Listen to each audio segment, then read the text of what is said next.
అన్ని విధాలుగా కూడా మన గంగా జమున సంస్కృతిని కాపాడుతూ రావడం జరిగింది.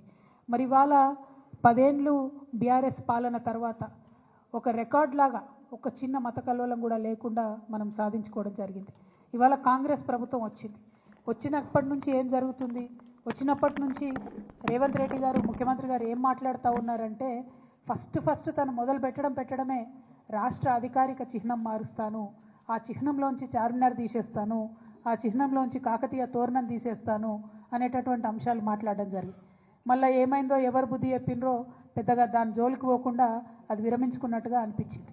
ఆ తర్వాత మళ్ళీ ఏ పండగ వచ్చినా కూడా దాన్ని చేయకుండా, అంటే రమదాన్ పండుగ వచ్చింది దానికి తోఫా ఇవ్వలేదు, బతుకమ్మ పండుగ వచ్చింది మా ఆడబిడ్డలకు చీరలు ఇవ్వలేదు, రేపు క్రిస్మస్ వస్తుంది దానికి కూడా వాళ్ళు ఏమి ఇచ్చే ఆలోచనలో కూడా కనీసం లేరు. అదేవిధంగా మరిగా ప్రభుత్వ వేడుకల్లో పాడుతున్నటువంటి పాటలు చూస్తే నిజంగా కన్నీళ్ళు వచ్చేటటువంటి పరిస్థితి. మొన్న పెద్దపల్లిలో కానీ అంతకుముందు వరంగల్లో కానీ నిన్న సెక్రటేరియట్లో వాళ్ళు పెట్టుకున్న కార్యక్రమంలో కానీ మనకు సంబంధం లేని పాటలు, అసలు మన తెలంగాణ సమాజం ఆమోదించినటువంటి పాటలు. మరి అంతమంది తెలంగాణలో జానపద కళాకారులు ఉంటే ఒక్క కళాకారుడు కూడా మీకు పాట పాడడానికి దొరకలేదా? ఒక్క తెలంగాణ గీతం, తెలంగాణ సంస్కృతిని తెలిపేటటువంటి ఒక్క గీతం కూడా ప్రభుత్వ వేదికల్లో ఉండకూడదని మీరు అనుకున్నారా అని ఇవాళ మేము ప్రశ్నిస్తూ ఉన్నాం. మరి వాళ్ళు చేసిన కార్యక్రమం ఏంది? తెలంగాణ తల్లి రూపును మారుస్తామని చెప్పినారు. ఎట్లా మారుస్తారండి? ఎందుకు మారుస్తారు? అసలు ఇవాళ అనేకమైన విగ్రహాలు దేశంలో ఉంటాయి. ఒక్కసారి తెలంగాణ ప్రజలందరినీ కూడా ఆలోచించాలని నేను కోరుతూ ఉన్నాను. గాంధీ గారి విగ్రహాలు పెట్టుకుంటాం మనం ఊరూరా. ఏం జీవం ఉందని పెట్టుకుంటామండి? ప్రేమ ఉంది కాబట్టి, మనసు నిండా గౌరవం ఉంది కాబట్టి పెట్టుకుంటాం. అంబేద్కర్ వారి విగ్రహాలు ఉన్నాయి, ఊరూరా ఉన్నాయి, కోట్ల సంఖ్యలో ఉన్నాయి. ఎందుకోసం పెట్టుకుంటాం? ఎవరన్నా జీవో ఇచ్చిరని పెట్టుకుంటామా? పూలే విగ్రహాలు ఉన్నాయి ఇవాళ, ఎందుకోసం అని పెట్టుకుంటాం? ప్రేమ ఉంది కాబట్టి, గౌరవం ఉంది కాబట్టి పెట్టుకుంటాం. అట్లనే సేవాలాల్ మహారాజ్ విగ్రహాలు పెట్టుకుంటాం. ఎందుకోసం పెట్టుకుంటాం? ఎవరన్నా జీవో ఇచ్చిరని పెట్టుకుంటామా? ఏదైనా ప్రభుత్వం ఆదేశించిందని పెట్టుకుంటామా? ఎందుకోసం అని పెట్టుకుంటాం? ఇవాళ సుభాష్ చంద్రబోస్ విగ్రహాలు ఉన్నాయి, దేశం కోసం ప్రాణాలు త్యాగం చేసిండు కాబట్టి ఆయన విగ్రహాలు ప్రజలు మనసారా కోరుకొని ఆకాంక్షించి పెట్టుకుంటారు.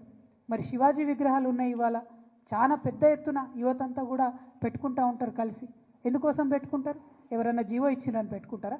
మరి తెలంగాణ తల్లి విగ్రహాలు కూడా వేల సంఖ్యలో ఉన్నాయి ఇవాళ, ప్రతి గ్రామంలో ఉన్నాయి, ప్రతి చోట ఉన్నాయి. కొన్ని పెద్ద గ్రామాలలో అయితే 2-3 ఉన్నాయి. ఎందుకోసం పెట్టుకున్నాం? అవి ఆనాడు ఉద్యమంలో మాకు స్ఫూర్తి నింపినటువంటి తల్లి కాబట్టి, అమ్మ కాబట్టి పెట్టుకున్నాం. ఇక భరతమాత విగ్రహాలు ఉన్నాయి, లేవా భరతమాత విగ్రహాలు? దానికి జీవో ఇచ్చిందా? కేంద్ర ప్రభుత్వం జీవో ఇచ్చిందా? జీవో ఇస్తేనే జీవో పరంగానే పెట్టుకున్నామా? లేదు కదా, దేశభక్తితో పెట్టుకుంటాం. మరి దీన్ని కూడా అవమానించే రకంగా ఇవాళ ఒక కొత్త విగ్రహాన్ని పెట్టి, ఇగో ఈమెనే మీ తల్లి, మీరు ఇదే విగ్రహం పెట్టాలి, ఈ విగ్రహం తప్ప ఇంకో రకంగా ఈ విగ్రహాన్ని మార్చి పెడితే కేసులు పెడతామని చెప్పి బాజాప్తా గెజెట్ చేసినటువంటి ప్రభుత్వం రేవంత్ రెడ్డి గారి ప్రభుత్వం. బ్రిటిష్ ప్రభుత్వం కూడా ఎన్నడూ భరతమాత మీద గెజెట్ ఇవ్వలే, కానీ రేవంత్ రెడ్డి సర్కార్ మాత్రం తెలంగాణ తల్లి మీద గెజెట్ ఇవ్వడం అన్నది చాలా దారుణం, చాలా ఘోరాతి ఘోరమైన విషయం. మనం గమనించాల్సిందిగా నేను తెలంగాణ ప్రజలందరినీ కూడా మరి కోరుతా ఉన్నా. అంటే ఇవాళ కాంగ్రెస్ నాయకులు ఎట్లా మాట్లాడుతున్నారంటే, ఉమ్మడి ఆంధ్రప్రదేశ్లో సమైక్యాంధ్రాన్ని కోరుకునేటటువంటి కాంగ్రెస్ నాయకులు ఏదైతే ఆర్గ్యుమెంట్ తీసుకొచ్చిండ్రో, ఏదైతే మాట్లాడినరో అవే ఇప్పుడు వీరు కొనసాగిస్తున్నటువంటి పరిస్థితి.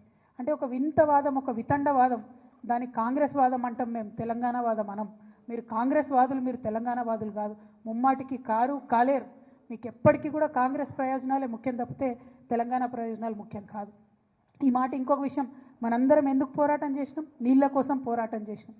ఆదిత్యనాథ్ దాస్ అనేటటువంటి ఒక అధికారి, ఆంధ్రప్రదేశ్లో చీఫ్ సెక్రటరీగా పనిచేసి రిటైర్ అయినటువంటి అధికారి, అక్కడ ఉండి రాయలసీమ లిఫ్ట్ ఇరిగేషన్ నుంచి రోజుకొక టీఎంసీ నీళ్ళని తీసుకుపోవచ్చని ఆదేశాలు ఇచ్చినటువంటి అధికారిని తీసుకొచ్చి ఇవాళ మీరు తెలంగాణ రాష్ట్ర ఇరిగేషన్ శాఖలో అడ్వైజర్గా పెట్టిండ్రు. అంటే మీరు ఎవరి ప్రయోజనాలు కోరుకొని పెట్టిండ్రు? మనకు వ్యతిరేకంగా జీవోలు ఇచ్చినటువంటి వ్యక్తి తెలంగాణ రాష్ట్రానికి వచ్చి మన నీళ్ళకు సంబంధించి ఆయన ఏం హామీలు ఇస్తాడు, ఏం అడ్వైజ్ చేస్తాడు అన్నది కూడా ఇవాళ ముఖ్యమంత్రి గారు చెప్పాల్సినటువంటి అవసరం ఉంది. అందుకే మేము చెప్తున్నాం, ముమ్మాటికి మీరు కాంగ్రెస్ వాదులే, మీరు తెలంగాణ వాదులు కావు. మీకు మీ కాంగ్రెస్ పార్టీ ప్రయోజనాలు తప్పితే తెలంగాణ ప్రయోజనాలు మీకు పట్టవు. ఇవాళ ఓట్ల కోసం ఎలక్షన్ల సమయంలో ఏం చేసిండ్రండి కాంగ్రెస్ పార్టీ? రేవంత్ రెడ్డి గారు ఎలక్షన్ల కోసం ఏం చేసిండ్రు? వాళ్ళ నాయకులు నాయకురాళ్ళు అందరూ కూడా పెద్ద పెట్టున బతుకమ్మ ఎత్తినటువంటి పరిస్థితిని మీరు గమనించాలి. ఇవ్వండి శ్రీమతి ఇందిరాగాంధీ గారు, మరి తను బతుకమ్మ ఎత్తుకొని తెలంగాణ ప్రజలకు బతుకమ్మను శుభాకాంక్షలు చెప్పినటువంటి వ్యక్తి. తర్వాత శ్రీమతి సోనియా గాంధీ గారు, ఆవిడ బతుకమ్మ ఎత్తుకొని ఆమె తెలంగాణ ప్రజలందరూ కూడా బతుకమ్మ శుభాకాంక్షలు చెప్పారు. ఇదిగోండి మన తెలంగాణలోనే ఎన్నికల ముందు ర్యాలీలో ప్రియాంక గాంధీ గారు, రాహుల్ గాంధీ గారు బతుకమ్మ ఎత్తుకొని తెలంగాణ ప్రజలకు శుభాకాంక్షలు చెప్పారు. తర్వాత ప్రియాంక గాంధీ గారు అద్భుతమైనటువంటి ట్వీట్ చేసిండ్రు. ఏమని చేసిండ్రు? తెలంగాణ ప్రజలందరికీ ప్రత్యేకంగా తెలంగాణ ఆడపడుచులందరికీ బతుకమ్మ పండుగ శుభాకాంక్షలు. ఎందుకంటే 1978లో ఓరుగల్లు మహిళలతో కలిసి మా నానమ్మ శ్రీమతి ఇందిరాగాంధీ గారు బతుకమ్మ ఉత్సవాల్లో పాల్గొనడం ఒక మధుర స్మృతి అని చెప్పి ప్రియాంక గాంధీ గారు చేసినటువంటి ట్వీట్ ఇది. అంటే ఓట్లు ఉన్నప్పుడు మాత్రం మన పండుగలు వనుకొస్తాయి. ఓట్లు ఉన్నప్పుడు బతుకమ్మ తెలంగాణ ప్రత్యేక పండుగని, తెలంగాణ ఆడపడుచులందరికీ శుభాకాంక్షలు చెప్పాలని ఓట్లు ఉన్నప్పుడు గుర్తొస్తాయి. ఆ వీడియో చూపి. ఇగో ఇందులో అయితే అద్భుతమైన వీడియో అండి ఇది, మీరు తప్పకుండా చూపించాలి మీడియా మిత్రులు. రేవంత్ రెడ్డి గారు, రాహుల్ గాంధీ గారు, కేసీ వేణుగోపాల్ గారు, జయరాం రమేష్ గారు అందరూ కలిసి కోలాటము బతుకమ్మ కలిపి ఆడుతున్నారు. పాపం అక్కడ కూడా మా బట్టెన్నను వెనక వరుసలు పెట్టిండ్రు. సామాజిక తెలంగాణలో బట్టెన్నను వెనక వరుసలు పెట్టి వీళ్ళ అగ్రనాయకులందరూ కలిసి బతుకమ్మ ఆడిండ్రు. బతుకమ్మ ఆడి ఓట్లు ఉన్నాయి కాబట్టి ఎన్ని ఆటలన్నా ఆడతారు అన్నట్టు. కానీ ఓట్లు అయిపోగానే తెలంగాణ బతుకమ్మ ఎవరిది, ఎవరు ఆడినరు, ఎందుకోసం బతుకమ్మని చేయాలి, ఎందుకోసం మరి మేము బతుకమ్మను గౌరవించాలి, తెలంగాణ తల్లి చేతుల బతుకమ్మ ఎందుకు ఉండాలి అని వాళ్ళ వెర్రి ప్రశ్నలు, వింత ప్రశ్నలు, వితండవాదం చేస్తున్నారు. ఎందుకు ఉండాలంటే కేసీఆర్ గారు ముఖ్యమంత్రిగా ఉన్నప్పుడు ఇక మీరు బాగా మాట్లాడుతున్నారు కదా, గెజెట్ ఇయ్యలే, జీవో ఇయ్యలేని. బతుకమ్మ పండుగ గురించి బతుకమ్మను రాష్ట్ర పండుగ చేస్తూ జీవోఎస్ నంబర్ 2 ద్వారా రాష్ట్ర పండుగ బతుకమ్మని ఇచ్చారు.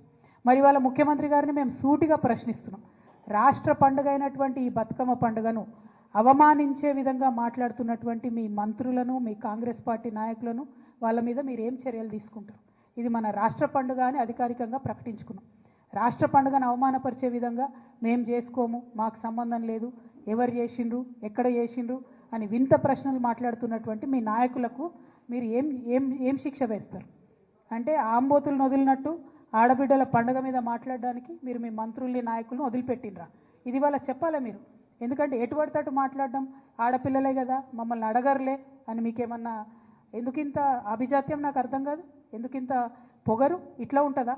ఎందుకింత పిరికితనం అని కూడా ఒకసారి ఆలోచించుకోవాలి. ఎందుకంటే బతుకమ్మ మీరు తెలంగాణ తల్లి రూపం మార్చేది ప్రజల ఆమోదం ఉన్నట్టయితే అసలు జీవోతోనే అవసరం ఏముంది? ఇంకో రకంగా పెడితే కేసులు పెడతామని బెదిరించేటట్టు గెజెట్ ఇవ్వాల్సిన అవసరం ఏముంది? ఇంత పిరికితనం ఏంది? ముఖ్యమంత్రి గారు ఇవాళ ప్రతి జిల్లాలో ఒక చిన్న పోస్ట్ సోషల్ మీడియాలో పెడితే వాళ్ళ మీద కేసులు పెడుతున్నారు. వాళ్ళ మంత్రులు ఫోన్ చేసి బెదిరిస్తున్నారు, వాళ్ళ నాయకులు ఫోన్ చేసి బెదిరిస్తున్నారు. ఓన్లీ బీఆర్ఎస్ కార్యకర్తలనే కాదు, సామాజిక మాధ్యమాల్లో ఒక ప్రెస్ మిత్రుడు పోస్ట్ పెట్టినా కూడా ఫోన్ చేసి బెదిరించేటటువంటి పరిస్థితి వచ్చింది. మీకు తెలియదానే మీరు చూడలేదా ఎన్ని తిట్లు తిట్టిరు కేసీఆర్ గారిని? పెట్టినరా కేసీఆర్ గారు కేసులు? ఒకసారి ఆలోచన చేసుకోవాలి.